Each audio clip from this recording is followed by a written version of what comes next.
thoughts on the Timberwolves, as it just feels like they're wasting away the prime years of Karl Towns. Give me your thoughts and what they should do at this point. I was so excited about this team a couple of years ago. And they've just been a disappointment. The Tibbs, that last year, the year after Flip passed away and Sam Mitchell was the interim coach, I watched a lot of their games, and I felt like they kicked away so many, and they were poor defensively. And I thought, man, get Tibbs in there, and maybe, there's going to be Tibbs issues, but they're going to defend better, and they're going to compete, and they're going to flip around this record, and they're going to win 48 games right out of the gate.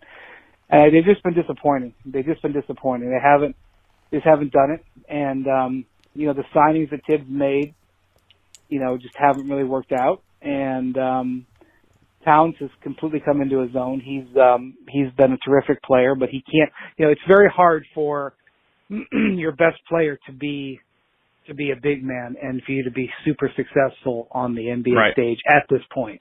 I think Philadelphia has some issues, some challenges with that. I think a great example is that is the New Orleans Pelicans. Now, the Pelicans did not do a great job of surrounding Anthony Davis, but they did get Drew Holiday, who is a great player. And even with those two players in place, they were only able to win one playoff series. And I realized that there were injuries and other things that befell it, but you really do need a dynamic perimeter player in today's game to go with your dynamic big man. And they obviously invested, they had Levine and decided to trade him for a perimeter player, and hope that Wiggins would grow alongside it. They tried the formula, and it didn't work. And 2 years ago, they were at least having the right step, and then last year was such a setback because Jimmy asked out and Wiggins continues to flatline. And so they were right. The frustrating part about it is that they were right there. And I really did think between Butler and Wiggins that you had something. I thought potentially a great defensive perimeter, and it just hasn't happened. And I know everybody has a lot of explanations on Wiggins. When they gave him that contract, the whole league knew that it was a risk, but the whole league knew they did what they had to do and that they had to give it to him. And I've been talking about this with Ben Simmons. So when Giannis Antetokounmpo got his extension, which by the way was not a max, but it was a $100 million deal. He'd never been an all-star before. They were betting on his future. And a couple of years later, he's the MVP. When the Timberwolves gave Wiggins that extension, they were betting that he was going to be keep going forward, and that he would be the type of guy who was an all-NBA player who would be on the fringes of the all-MVP race at this point. And it just hasn't been. And you could make the arguments for various reasons why they should have seen it coming or whatever. I get all that, but one of the things that just became so clear to me, even going into last season, not just this one that just happened, but even 2 years ago, was the ceiling of the team was going to be determined by Wiggins. And because Wiggins is flatlined, the team's performance is flatlined. And that's just such a disappointing factor.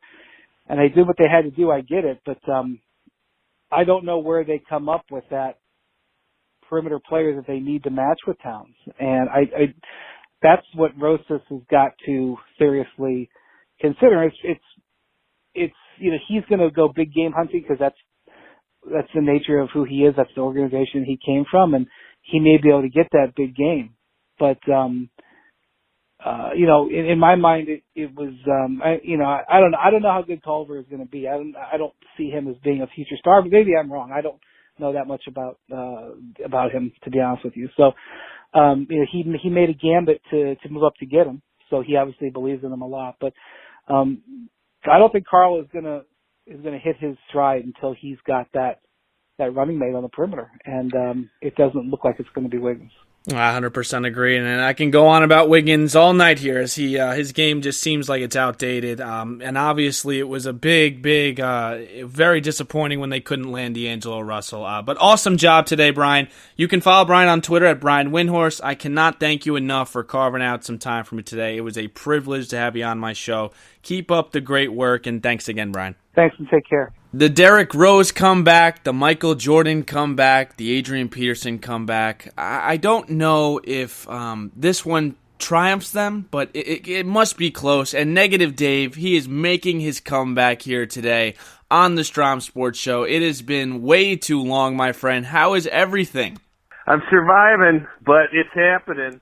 The Twins, you can feel it coming. You feel the negativity coming big time. Well, that's why I had to get you on here, because the Twins, who just lost 3 in a row for the first time. First of all, that is very impressive, and I got to give them kudos on that. We're giving kudos on a 3-game win streak. I know we're losers. I know I'm a loser for saying that. But if there was any case where they deserved to lose 3 in a row, these were the games. I mean, today was absolutely brutal. We're recording here on a Wednesday night after the putrid 14-4 loss here. Where do we even start here, Dave? This was a mess from Trevor May to Matt McGill, and it just seems like you're right, man. It's setting up for disappointment. Well, I guess you kind of started out with the manager. I mean, we got Perez at 6. He does his 6 innings, 86 pitches, I believe, 1 earned run. Why does he have to come out? Is there a rule that says the pitcher has to come out after 86 pitches when he's cruising along? Now, you were upset that who was the guy that got pulled a couple days ago, and you got really upset with that too? I think we both agreed with that. Who was it? It wasn't Pineda. It wasn't Gibson, you know that. No, Gibson goes 3 innings. I don't know, take your pick. He does it every game. He just does not allow anyone to go in the 7th inning. And the thing I can't understand about it is this bullpen. I mean, say what you want about them, but they're probably obviously getting overused. And if they're not that good to begin with, and they're overused, this stuff's going to start happening. Right. But he's constantly going, right into them in the 6th or 7th inning, and the same guys are coming out every time. It's May, it's whoever, and they just aren't that good. And they're getting hammered now, lately, and I don't know. Well, why has he got to do that? It's the real question. No, well, here's the first thing that I thought was, number one, you're up 3-2 against the second worst team in the National League. And I like playing those types of games, Dave, because when it's 3-2 and it's the 6th, 7th inning, that's what you're going to get in the postseason. Like, that's exactly the type of game you're going to get, and it's good practice, and you should be able to beat these types of teams. So I thought this was a good test for the Minnesota Twins. And then they don't go to Taylor Rogers, who's been, phenomenal for them. They don't go to Taylor Rogers, they go to Trevor May. And Trevor May, bang single, bang double, bang home run. It's over. And you knew it was over when it happened. And then they bring in Matt McGill, who's just as worse. When are these guys going to wake up? When is Levine going to wake up? When is Falvey going to wake up? How many more wake-up calls do they need for them to go out and actually take someone from their farm system, which they have so many guys that they have a surplus of guys in the farm system that are affordable and they can go. You can afford to lose one of these guys. I just can't stand that they're going to sit here, Dave, and waste away this season because they are not going anywhere. Me and you both know this without a bullpen, another bullpen piece, or starting pitcher. I agree 100%. And I got to believe that, there's just been a couple of small moves here. I know Oakland went out and picked up Homer Bailey. Pretty cheap too. They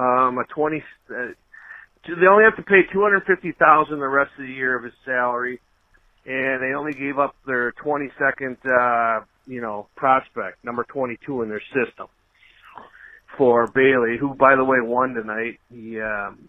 But I thought that was a kind of a cheap, decent move they could have made.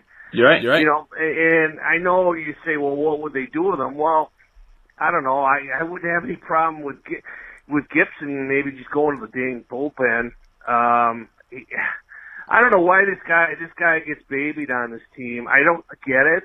I mean, he's never proved himself to be anything more than about a little less than 500 pitcher. Mm-hmm.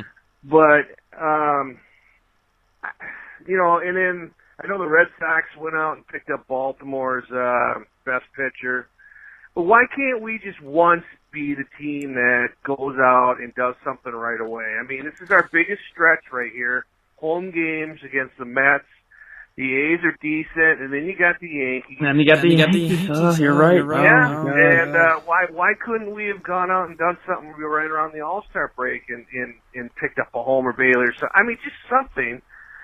But I don't know if it's the pull ads tying the hands of the two Bobos, or if it's just they're waiting and waiting. They're going to wait to the last minute. There's only one deadline this year. I don't know what it is, but are they milking it? Are they saying, well, we got more out of this team than we thought we would this year, and we're just going to ride it out? I really hope they don't do that, Dave, because they've got 13 days here to make a move, and I've preached this to you. You have zero idea where this team is going to be a year from now. Zero. I mean, there's a bunch of dudes they've signed on one-year deals. You don't know if Cruz is going to be back or Gonzalez. Like, you don't know if they're going to be in this position. And what history tells me, Dave, is that they're going to be terrible next year because that's what the trend has been. If they really sit here and not do anything. And by the way, Dave, this AL Central is not over. Cleveland says game on. They lost 3 out of 2 of the Twins. They just won another 4 in a row. They are 4 back of the Twins. I know. Well, they've reached their Twins port, the easy portion of their schedule. They're playing the Kansas Cities and Detroit. Yeah, I guess you're right. Yeah, the thing that bothered me, too, going back was, again, Berrios, I've been waiting for him to step up and be a number one guy. And, he comes in Sunday and, he just right away, they're down with 1-2-0 right away. He doesn't even finish 5 innings on Sunday and right into the bullpen. And it was disappointing because they could have put a little dagger in the Indians on Sunday, sweeping them. 100%. But he comes out and he doesn't do anything, and it's like, oh, great. And then, the 2 bad games against the Mets here. So, I don't know. It's going to be an interesting weekend. These next 7 games are going to be pretty interesting, don't you think? 100%. And the A's are obviously making moves. They've won 6 in a row. The Yankees do not lose out here more than 2 times in a row. They are so high on them. And then let's just look at Cleveland's schedule for a second here. Let's see who they have after they obviously beat up here, and they're going to beat up on the Tigers right now. Their next couple games here, they have a 3-game set with Kansas City. They've got a 3-game set with Toronto, who is 36-61. Then they've got a 4-game set against Kansas City. They have a chance here to win probably 8 out of their next 12, and if the Twins, who have a really tough schedule coming up, slip up, I mean, Dave, they might not be in the lead here in 2 weeks. I mean, we might look back at this in 2 weeks and say, this is it here. They're going to get in as a wild card after such a magnificent start. Me neither, man. You play 162 freaking games for one playoff game possibly? I mean, we know it. We did it against the Yankees, but it can't happen this year. You cannot play in a wild card game this year. It cannot happen after this start. Well, there's no guarantee either. I mean, like you said, Oakland's right there.